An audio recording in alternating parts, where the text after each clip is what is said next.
Sarah was sharpening her hunting knife when the summons arrived. She had been on border patrol for 3 weeks, walking the frost-edged perimeter of Ironvale territory, sleeping in rotation with 2 other scouts, eating dried meat and hard bread, and telling herself this was fine, that this was enough, that an Omega without a pack didn't get to want more than enough. The messenger found her at dawn, a young wolf, barely 16, wearing the silver thread livery she recognized immediately, not from Ironvale, from somewhere far older, far more powerful. He held out a folded letter sealed in black wax, stamped with a wolf mid-leap. The royal seal. Her hands didn't shake when she took it. She had trained herself out of shaking years ago. The letter was short. Packlaw didn't waste words on Omegas. By command of His Majesty King Aldrich Vane, Alpha of the 7 bloodlines, Sarah of no pack is summoned to appear before the throne for private audience. Transport departs at dawn tomorrow. This summons may not be refused or delayed. Sarah read it 3 times. She was nobody. She had been nobody for 2 years, since Ironvale cast her out with nothing but the clothes she wore and a wound in her side that had taken 6 weeks to heal. She had no pack name, no territory, no standing in any council of any kind. An Alpha King did not summon nobodies. This has to be a mistake. But the seal was real. She had seen it enough times at Ironvale's treaty meetings to know the difference. She folded the letter, tucked it inside her coat, and kept sharpening her knife. If it was a mistake, she would find out when she arrived. If it wasn't, she would find out then, too. For Part 1. The woman they cast out.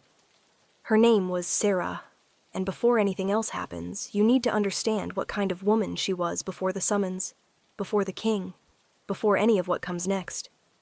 She was not what Ironvale Pack said she was. She had never been what they said she was.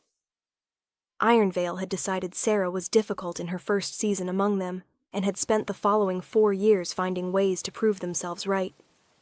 In Ironvale's language, difficult meant she asked questions that made people uncomfortable, that she noticed things the Alpha preferred left unnoticed, that she had the specific, dangerous quality of a person who could not be made to see something that wasn't there.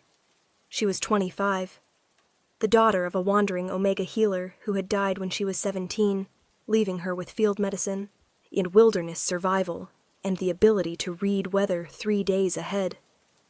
She had earned her place in Ironvale through sheer competence. She was one of their best trackers, faster than most betas, more accurate in difficult terrain than wolves with twice her experience. She had saved 4 pack members from a rockfall. She had brought down a stag in a whiteout that had turned 3 senior hunters back. She had identified a sickness moving through the eastern settlement 2 weeks before the pack physician did. When she identified the sickness, she was told she was catastrophizing. When the sickness spread and she was right, no one remembered she'd said anything. She learned to stop saying things. What she did not learn, what she was constitutionally unable to learn, was to look away when something was wrong. The Alpha of Ironvale was a man named Darren. Broad, certain, the kind of man who had decided what the world was at 20 and had spent every year since defending that decision. He was not cruel in the obvious ways. He was cruel in the administrative ways, the ones that don't leave marks, the resource allocations that consistently shorted the eastern settlement, the patrol assignments that kept inconvenient wolves far from the center of power, the council decisions made in rooms that were never quite as private as they were supposed to be. Sarah saw it. She said so once, to a beta she had trusted. The beta told Darren. Darren smiled at her across the council fire that same evening, and did not change his expression when he spoke. "Our border scouts report the western passes are understaffed," he said. "Sarah will take the next rotation. The western passes in deepest winter. Alone. She went. She survived. She came back. He sent her again. She survived again. The 3rd time, she didn't come back to Ironvale. She came back to an empty den, her belongings stacked outside the boundary stones, and the pack physician waiting with a written notice that Darren had signed with his full title. The Ironvale pack formally withdraws its protection from the Omega-designated Sarah. She is not expelled. She may remain at the boundary. Remain at the boundary. The old cruelty dressed in new language. Outside the pack's warmth, their shared hunts, their collective safety. Alive, technically. Belonging to nothing. She had known it was coming. She had known for weeks, from the way conversations stopped when she entered rooms, but from the way even her few allies had begun to look slightly past her when they spoke. She had already moved what mattered to a hollow beneath the western ridge. She took her knife, her healer's kit, and the dried herbs her mother had taught her to identify, and she walked to the boundary and did not look back. She had 2 years of that. 2 years of no pack name, no territory, existing in the margins of a world built entirely around belonging. Taking border patrol contracts from packs that needed warm bodies and asked no questions. Sleeping in way stations and borrowed dens. Eating what she caught. Not soft, not broken, just reduced. Running on less than she was supposed to need, the way a fire burns low when you stop feeding it. And then came the black-sealed letter, and everything changed. Part 2. The journey to Thornhall. The royal escort arrived at dawn, as promised. 2 Kingsguard wolves in silver-threaded armor who moved with the careful stillness of people trained to see threats in empty rooms. The taller one stepped forward. "Omega Sarah, I am Captain Wren of the Kingsguard. You are to accompany us to Thornhall." Sarah looked at them, at their horses, magnificent dark animals with the royal brand on their flanks, at the traveling carriage behind them, far finer than anything she had ridden in. "Can you tell me what this is about?" "No," Wren said, not unkindly.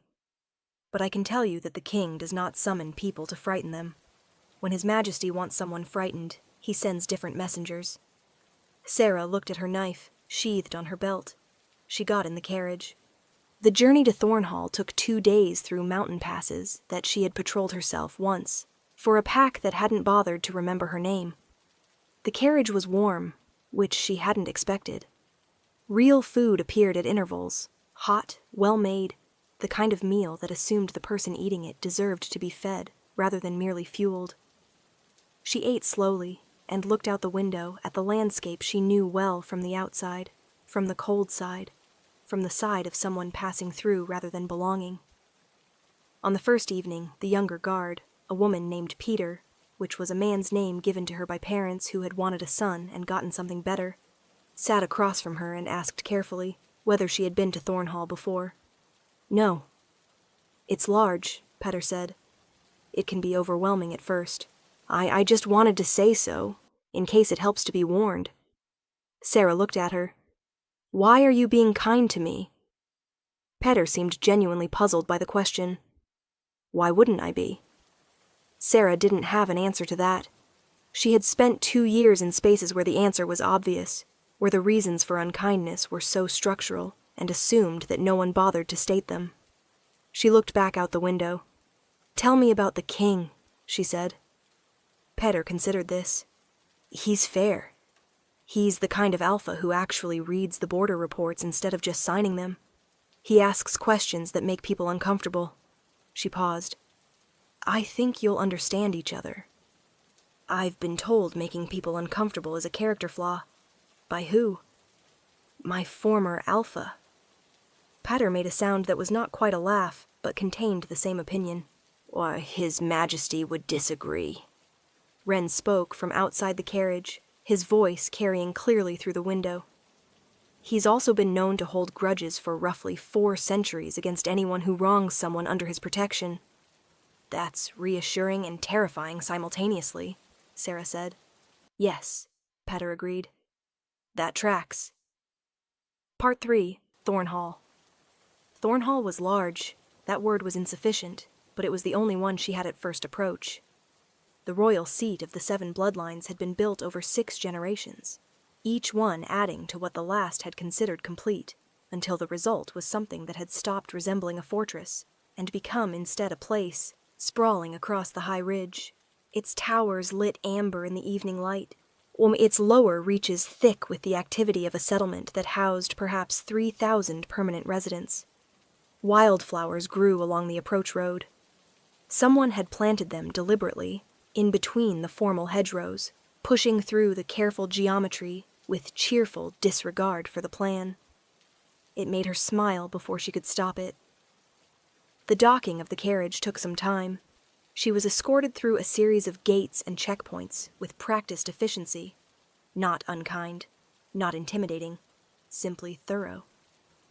Each guard they passed nodded to Peter and looked at Sarah with open curiosity rather than suspicion. "Word travels fast here," Peter said quietly. "Everyone knows the king summoned an Omega for private audience. It hasn't happened before." "Never?" "Not in living memory." Her quarters were on the 3rd level of the residential wing, larger than she needed and warmer than she had been in 2 years. A window looked out over the eastern valley. A fire had been laid and lit before she arrived. Clean clothes in her approximate size hung in the wardrobe, not her style exactly, but close enough that someone had paid attention to more than just dimensions. She stood in the middle of the room for a long moment. Then she sat on the edge of the bed, which was real and soft and excessive, and pressed her palms flat against her knees and breathed. She was not going to cry. She refused to cry because someone had given her a warm room. That was a pathetically low bar, and she was not going to meet it.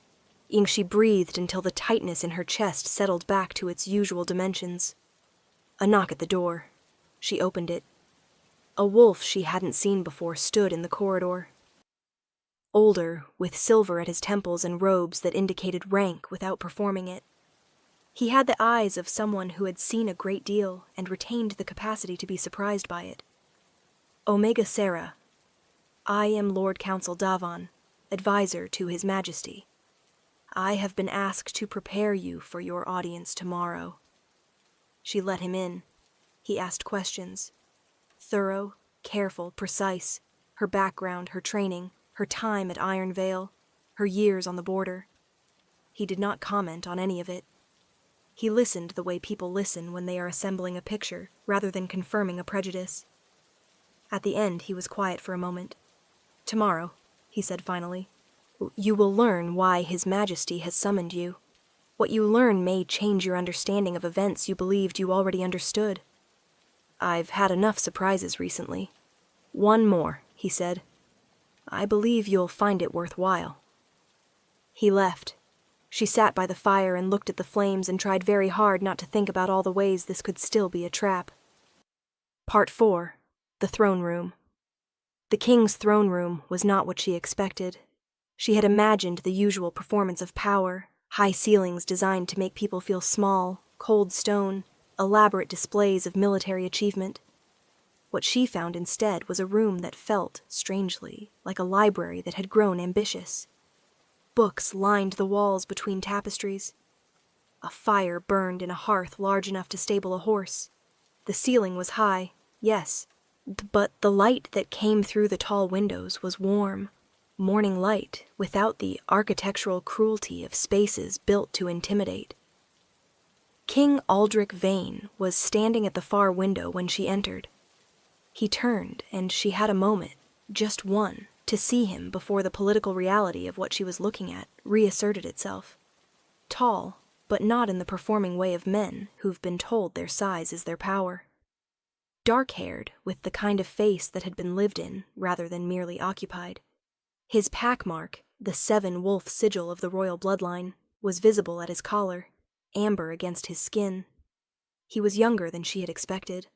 Or rather, he looked younger than someone who had been ruling for 22 years had any right to look. He had the kind of eyes that age gives you when you've spent the years paying attention, rather than simply accumulating them. He looked at her directly. Not through her, not past her, at her, in the way she had stopped expecting from anyone. "Omega Sarah," he said. His voice was even, no performance, no rank weight added to make her smaller. "Thank you for coming." "I wasn't given the option of declining." The corner of his mouth moved. "No, I apologize for that. The form of a royal summons doesn't allow for phrasing that sounds more like an invitation, and I needed you to actually come. She blinked. He gestured to 2 chairs near the fire. Not the throne. Chairs, arranged for a conversation between people who were going to sit down together. She sat. He sat. No one else was in the room. "I'm going to ask you something," he said. "Yes, and I want an honest answer, not a careful one. I only know how to give honest ones. I'm aware. That's part of why you're here." He leaned forward slightly, elbows on his knees. "What do you think happened to you at Ironvale?" The question hit her without warning, which she suspected was intentional. She was quiet for a moment. Then, "I saw things Darren didn't want seen, and said things he didn't want said. So he reduced me to the boundary by increments until the final step, the formal notice, was just paperwork at the end of a process that had already been completed." "And the Eastern Settlement? The resource shortages you reported?" Her eyes sharpened. "How do you know about that?" "Because 6 months after you were removed from Ironvale," King Aldrich said carefully, "the Eastern Settlement sent a formal complaint to the Royal Council. 18 families near starvation. 3 deaths over winter that a proper food allocation would have prevented." He paused. "The complaint named you. They said you had warned Darren a year before, and been reassigned to the border for it." Sarah felt something cold move through her chest. 3 deaths. Yes. She had known about the shortages. She had not known about the deaths. Darren had made sure she wouldn't. By the time winter killed anyone, she was already gone. "What happened to Darren?" she asked. Her voice was very controlled. "He was removed from his position 4 months ago following a full council investigation. His pack has a new alpha, a young beta woman named Core, who has already redistributed the resource allocations and sent reparations to the Eastern Settlement." Sarah looked at the fire. "You could have sent me a letter," she said, "informing me. You didn't need a royal summons for that." "No," he agreed. "That's not why I summoned you." He stood and moved to a table near the window. On it sat an object she hadn't noticed when she entered. A small wooden box, the kind used for important documents or ceremonial objects. So he brought it back and set it on the low table between their chairs. "At the Battle of the Greywater Crossing," he said, 2 years ago, before Ironvale cast you out, you were still under their banner." She went still. Greywater. She hadn't spoken that name aloud since it happened. "You were part of a scouting party that intercepted a plague carrier moving through the pass," he continued. "The carrier was moving toward a field hospital. 300 wounded soldiers and 40 civilian healers." Sarah said nothing. She knew what she had done. She lived with it the way you live, with things that were necessary and terrible simultaneously. Your scouting party's orders were to observe and report. Your commanding officer had retreated when the carrier's infection stage became apparent. Standard protocol. The standard protocol would have let 300 people die. "Yes," he said quietly. "It would have. Which is why you didn't follow it." She had gone in alone. She had driven the carrier away from the pass using herself as bait, leading it 3 miles into the eastern ravine, where the terrain gave her an advantage, and she had handled it there, alone, with a wound in her side and 2 broken fingers from the initial engagement. She had sealed the pass and walked back to the field hospital and told the healer in charge what had happened, and then sat down outside in the snow because she hadn't been able to stand any longer. She had never reported it to Ironvale. She had known what Darren would do with the information. He would take the credit and find a reason to sanction her for the protocol breach. "How do you know about this?" she asked. The healer in charge of that field hospital wrote a full account 3 months later when she gave testimony to the Plague Commission. She named you, specifically, precisely, with dates and details. He paused. The account was in a secondary report that my predecessor's office had filed and never acted on. I found it 8 weeks ago when I was reviewing the Commission's full records. He opened the box. Inside was a medal. She recognized the design, the 7 wolves arranged in a circle, which was old heraldry, older than Thornhall itself. But the configuration was different from the standard military decoration. The wolves faced outward rather than inward. The Order of the Open Pack, she said, reading the inscription on the inner lid of the box. She had heard of it only in history. A theoretical honor. Given, according to the old accounts, only when someone acts to protect those to whom they owe no obligation at great personal cost. I looked through our records, King Aldrich said. It has been awarded 4 times in the last 6 centuries. 2 warriors, 1 healer, 1 cartographer who refused to falsify maps that would have led a settlement into uninhabitable terrain. He met her eyes. You would be the 5th. She stared at the medal. Your Majesty, she said carefully, I was following my conscience, not performing an act worthy of historical record. That, he said, is what makes it worthy of historical record. He closed the box and slid it toward her. I am also formally requesting that the Royal Council review and reverse the terms of your removal from Ironvale, either with full restoration of pack rights and the option, not the obligation, of a place here, if you want it. Sarah looked at the box, at him, back at the box. Why does the option matter to you? She asked. Most alphas simply make the decision. Because you've spent 4 years having decisions made for you by people who had no right to make them. His voice was level.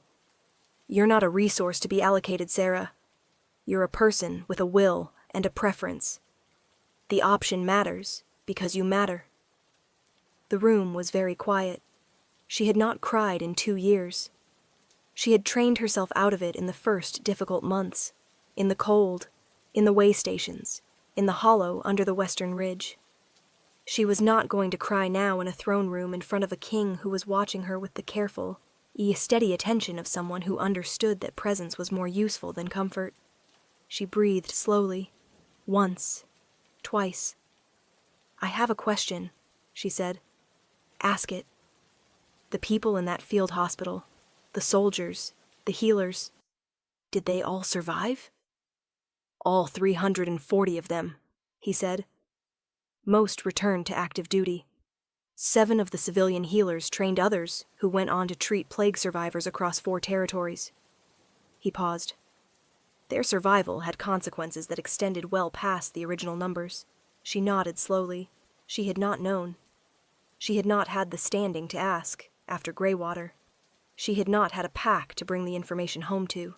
She had simply done what she did, and walked back into the cold and tried not to examine what it had cost her. 3 years, she said. I've been walking border patrols for packs that don't know my name, sleeping in borrowed dens, eating on the margins.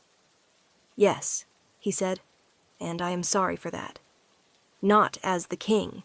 That's an institutional failure that requires institutional remedy, and we'll address it. As a person. His voice was quiet. I am sorry that you did something that required that kind of courage, and were not only unrecognized but actively punished for it. She looked at him. He was not performing the apology. He was not using it to construct a dynamic in which he was the rescuer, and she the rescued. He said it the way you say something true, when you know it's insufficient, and you say it anyway, because the insufficiency doesn't excuse the silence. What do you want from me? She asked. In exchange for this. Nothing, he said. On alphas always want something. That's been your experience. It isn't a universal law.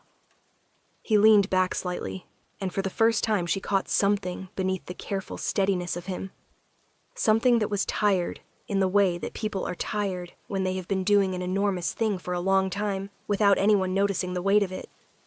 I want to correct an injustice. I want the pack laws regarding Omegas on Border Patrol to change, and your case will be part of that argument. I want... He stopped, reconsidered, started again with something more honest.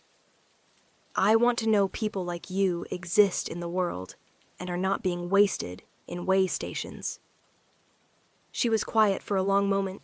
Then, the option you mentioned, a place here. Yes. What would that look like? He seemed to relax slightly, not with relief exactly, more like a person who had been holding something very carefully and was now allowed to set it down with proper attention rather than urgency. Whatever it needs to look like, he said. I have a tracking division that is currently led by someone who is competent and would benefit enormously from working alongside someone exceptional. I have a border review commission that needs someone who has actually lived what they'll be reviewing. He paused, and the corner of his mouth moved again. I have a great deal of territory, and very few people who will tell me when I'm wrong. I've been told that's a character flaw. By Darren of Ironvale? Yes. I'll take it as a recommendation. She looked at the box on the table between them, at the metal inside it, which was real and old, and meant something to a history she hadn't expected to be part of. She thought about the way station she had been sleeping in before the summons arrived, the patrol contract she had signed that paid in dried goods and temporary shelter. The 2 years of boarders and borrowed warmth, and the specific loneliness of existing in the margins of a world built entirely around belonging.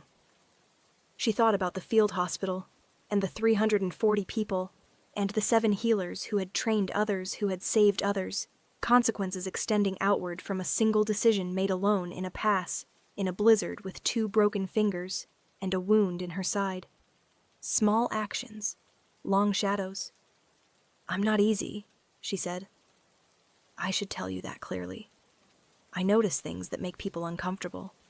I say them. I don't do it to cause problems. I do it because I cannot look away from things that are wrong, and I have tried, and I can't. I know, he said. I read the Ironvale records carefully. And that doesn't concern you. Sarah. He met her eyes directly. I have been governing 7 bloodlines for 22 years. The thing that concerns me is not people who notice what's wrong. It's people who notice and say nothing, because they've learned that silence is safer. He paused. I am very tired of people who have learned that silence is safer. She looked at him for a long moment. He looked back. No performance, no alpha weight added. Just a person, steady and present, waiting for her to decide. 1 season, she said finally. I'll stay for 1 season. You see what this looks like in practice, rather than description. That's fair. And if I decide to leave after that, then you leave, with full pack rights restored, a letter of standing from the Royal Seal, and the Border Patrol contract regulations I intend to reform regardless, because they're exploitative and I should have addressed them 3 years ago. She blinked. You were already going to do that. Yes. So this wasn't a negotiation. No, it was a conversation. He stood and offered his hand, a human gesture, she realized, adopted somewhere in Thornhall's history, and kept because it communicated something the Pack Customs didn't quite manage. Everything I've offered you exists independently of whether you stay. The option to stay is just that. An option. She looked at his hand. She thought about the 2 years of borders, of borrowed dens, of the Eastern Ridge Hollow, where she had kept what mattered, because she'd learned not to keep it anywhere that could be taken. She thought about what it would mean to have someone notice the weight of something without being asked to put it down. She took his hand. His grip was warm and steady, and he did not add anything to it. No dominance, no reassurance. Nothing except the simple fact of contact. 1 season, she said. 1 season, he agreed. Outside the throne room windows, the morning had fully arrived. Light came through the glass and caught the metal in its box, and for a moment the 7 wolves on its face seemed almost to move. She was not a person who believed in signs, but she let herself look at it for a moment longer than necessary. The formal ceremony was small. The Lord Council, the Captain of the Guard, 2 senior council members. King Aldrich presented the Order of the Open Pack without theatrical flourish, the way you present something meaningful, when you understand that meaning is already present, and performance would only diminish it. Afterward, Petter walked her back to her quarters through corridors that were beginning to feel slightly less foreign. Well, Petter said. Well, Sarah said. That's not an answer. I'm staying for a season. Petter made a sound of quiet satisfaction. The tracking division is good people, she said. except for Torvin, who is competitive in the way that stops being charming after the first week. But he responds well to being outdone without comment. Just do the thing better and don't mention it, and he comes around. Sarah thought about this. I can do that. I know. That's why I'm telling you. They stopped at her door. Can I ask you something? Sarah said. Yes. How did the king know about Greywater?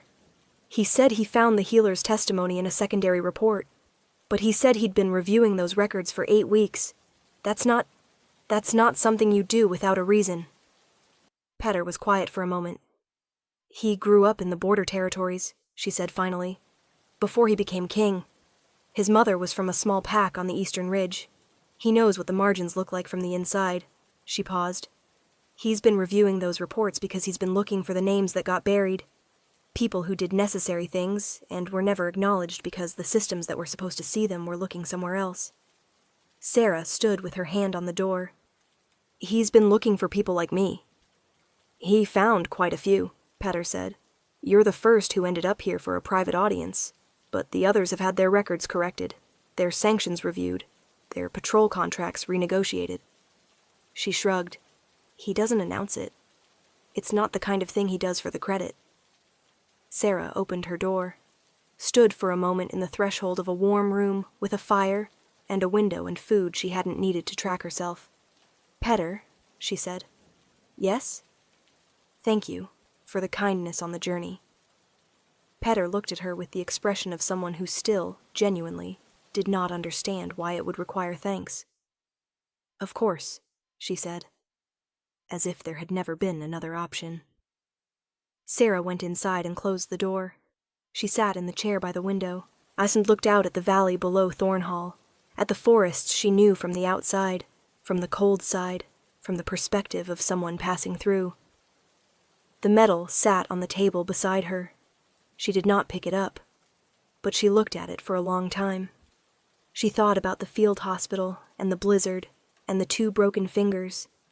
She thought about the eastern settlement and the 3 deaths she hadn't known about, and the weight of the thing she hadn't let herself feel because feeling it in the margins would have cost her too much to bear.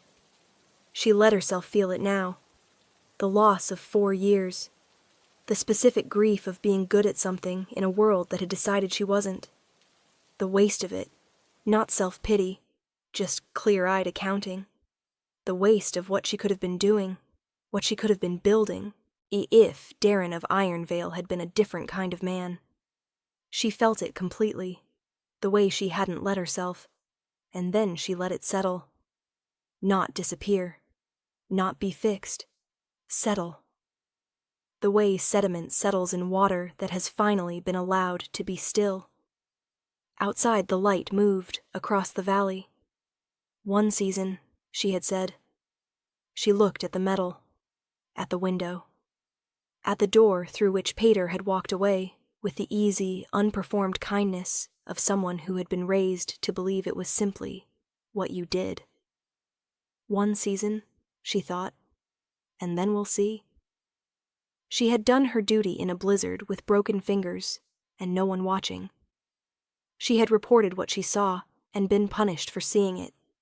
She had walked the margins of a world built around belonging and survived every winter the margins threw at her.